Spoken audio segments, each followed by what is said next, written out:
गांव में सोनिया नाम की लड़की रहती थी। सोनिया की माँ बहुत गरीब थी। सोनिया की माँ घर घर से कपड़े लेकर आती, उन्हें धोकर प्रेस करके वापस पहुँचाती। सोनिया भी अपनी माँ की हेल्प करती और इस तरह उन दोनों का खर्चा चलता। सोनिया को गाना गाने का बहुत शौक था। वो काम करते हुए भी रेडियो पर गाने सुनते रहती और जब भी टाइम मिलता अपनी आवाज में गाना शुरू कर देती। एक दिन सोनिया ने अपनी माँ से कहा, माँ मुझे एक स्मार्टफोन दिला दो, मैं अपनी आवाज लोगों तक पहुँचाना चाहती हूँ। तेरा दिमाग खराब हो गया है क्या? तेरी शादी के लिए पैसे इकट्ठे करूँ या तुझे स्मार्टफोन दिलाऊं? मेरे पास स्मार्टफोन के लिए पैसे नहीं हैं।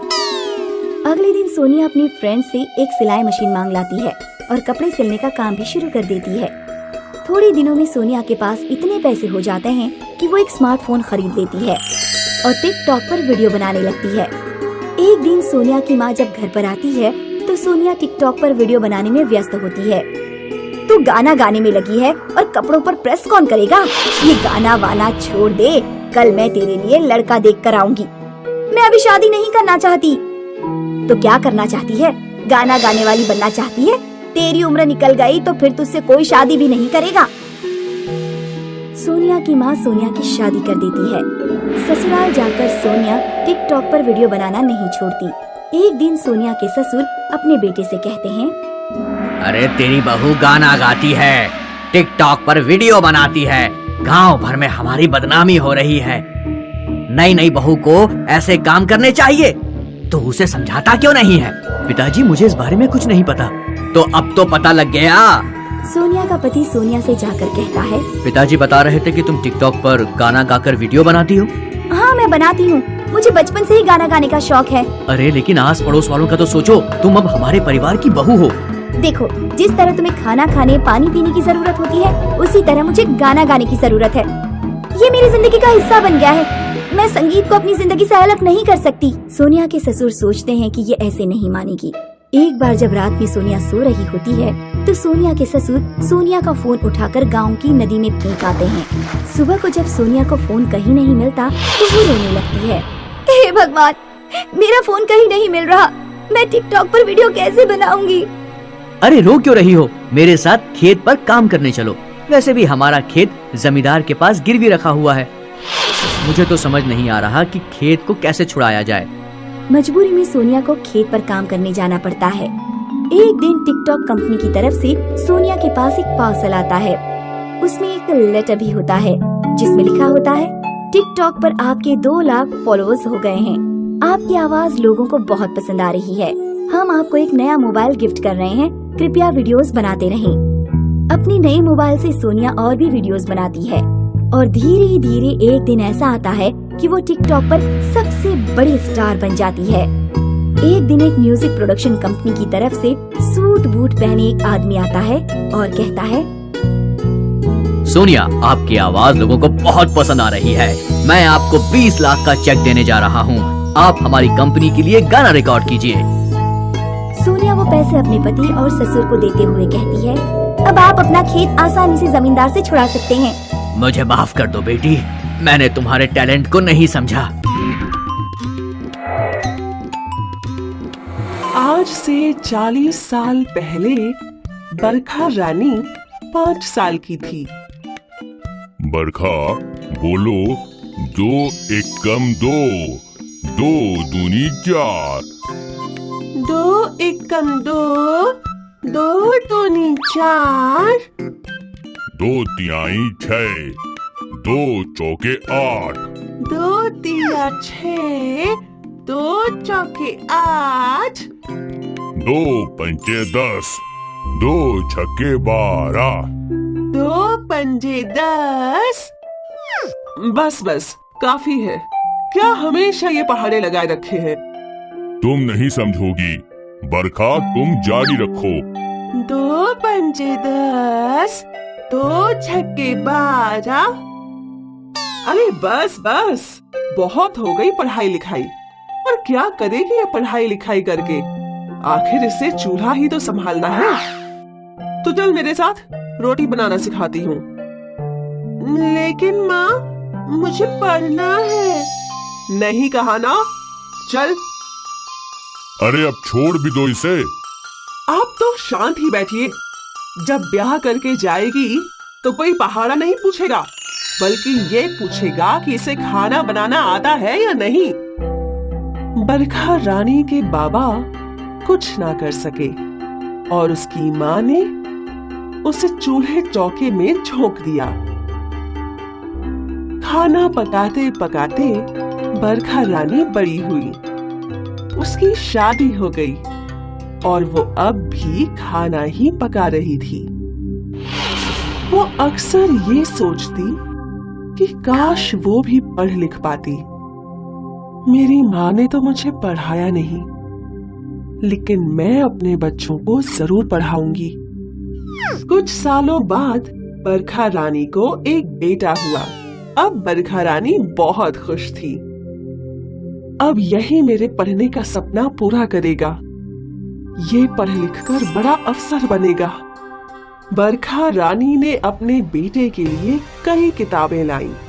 वो अक्सर उसे पढ़ाने बैठा करती थी, लेकिन उसके बेटे विनोद को तो पढ़ाई में कोई दिलचस्पी थी ही नहीं। उसका सारा ध्यान सिर्फ खेल कूद में ही रहता था। समय के साथ विनोद बड़ा हुआ और वो 20 बरस का हो चुका था और उसे खेती बाड़ी करने का शौक था। बरखा रानी का सपना सपना ही रह गया। लेकिन कुछ दिनों बाद बरखा रानी विनोद की शादी के लिए लड़की देखने गई।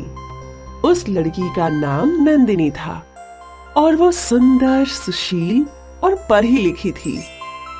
बेटा, तुम पढ़ी लिखी हो, आगे क्या करना चाहती हो जीवन में? मैं और पढ़कर कलेक्टर बनना चाहती हूँ।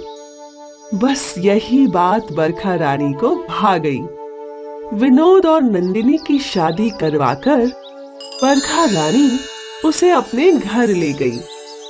एक बार फिर बरखा रानी के सपनों ने उड़ान भरना शुरू कर दिया। बेटा, तुम अच्छे से पढ़ाई करो, सारे घर का काम मैं संभाल लूंगी, लेकिन तुम अपनी पढ़ाई पर ध्यान दो। अपनी सास के समर्थन के साथ नंदिनी ने अपनी पढ़ाई जारी रखी। वो अक्सर किताबें लेकर बैठा करती थी और बरखा रानी सारे घर का काम संभाला करती थी। एक दिन बरखा रानी के घर उसकी जेठानी आई। बहू, अरे ओ बहू। प्रणाम बड़ी सासू माँ। जीती रहो। बरखा रानी और उसकी जेठानी आपस में बातें करने लगे। बहू, एक काम करो, हमारे लिए ठंडी लस्सी बना दो, बहुत गर्मी लग रही है। अभी लाई। तुम रुको बहू, मैं लाती हूँ। और वैसे भी भाभी ने कई सालों से मेरे हाथ की लस्सी नहीं पी है। बरखा रानी लस्सी बनाने रसोई में चली गई और नंदिनी वापस अपनी किताबें लेकर बैठ गई। ये सब देख बरखा रानी की जेठानी चौंक गई। बरखा रानी लस्सी के 2 ग्लास लेकर लौटी। ये लीजिए भाभी। ये अच्छा नहीं है।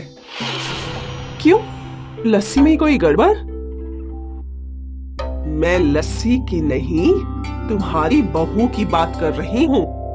वो यहाँ मजे से आराम कर रही है और तुम सारा काम कर रही हो। एक बार इसे ऐसी आदत लग गई तो समझ जाओ, ये तुम्हारी कभी सेवा नहीं करेगी। नहीं भाभी, ऐसा कुछ नहीं होगा। और वो बेचारी आराम कहाँ कर रही है? वो तो पढ़ रही है। मुझे तो ये समझ में नहीं आ रहा कि तुम अपनी बहू को पढ़ा क्यों रही हो। मैं तो पढ़ नहीं पाई, कम से कम मेरी बहू ही पढ़ ले। जेठानी ने बरखा रानी को लाख समझाने की कोशिश की, लेकिन बरखा रानी ने उनकी बात मानी ही नहीं। एक दिन की बात है, बरखा रानी का बेटा उनसे बात करने आया। माँ, ये नंदिनी का पढ़ना जरूरी है क्या? क्यों, क्या हुआ? कुछ नहीं, गांव में सब लोग ताने मारते हैं कि मेरी पत्नी आराम करती है और मेरी माँ सारा दिन काम करती है। तू लोगों की बातों में मत आ। अच्छा ये बता, क्या मैंने तुझे कभी खेती बाड़ी करने से रोका है? नहीं। क्योंकि वो तुझे पसंद है और नंदिनी को पढ़ना पसंद है। मैं उसे कैसे रोक सकती हूँ? और तू तो जानता ही है कि मैं पढ़ना चाहती थी लेकिन पढ़ नहीं पाई। तू भी कुछ खास पढ़ा नहीं, कम से कम उसे तो पढ़ने दे।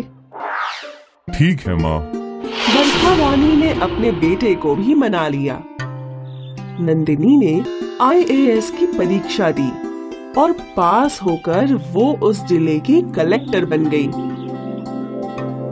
जब कलेक्टर बनकर नंदिनी बरखा रानी का आशीर्वाद लेने आई तो बरखा रानी की आंखें नम हो गईं।